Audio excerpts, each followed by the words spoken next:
ikke snakker. Nå, okay, det gør jeg faktisk heller ikke. Så, nu har vi ude på spøgelsesjagt. Ja.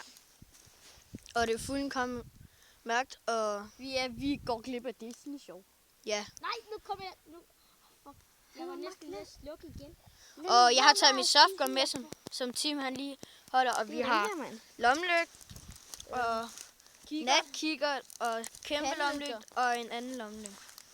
Og vi har meldt... Er du inde på lommelygte, mand? Nej, jeg filmer med blitz på. Hvorfor filmer du nu? Jeg ved, at der er lavt batteri. Så nu slukker jeg. Du laver batteri. Ja, jeg har lavet batteri. Jeg kan ikke filme mere. Hvorfor kan oplader det? Og, For lige, opladeren, det og så fortalte jeg, at der var en... Og det er seriøst sandheden, det er ikke løgn det her. At der var en ulv, men ikke på Fyn.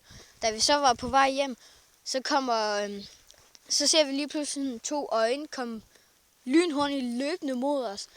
Og så opdager vi, at det bare er Bella, som er Christians hund, der kommer løbende mod os. Som står lige her.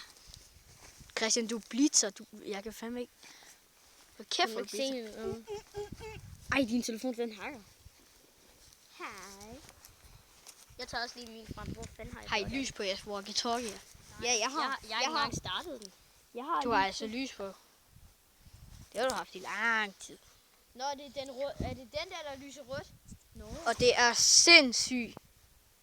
Ja, både sjovt, men også lidt skræmmende, for vi hører hele tiden lyde og sådan noget. Ja, helt ærligt. Tims ringtone, Det var en cykelklokke, så vi troede, der kom et cykel bag os. Ja, men mand, var der overhovedet nogen, der kiggede bagud, da min telefon sagde det? Ja, Nej. jeg kiggede bagud og Jeg kiggede hen mod... Og sigtede med. Nå, nu slutter vi. Ønsker os held og lykke. Farvel.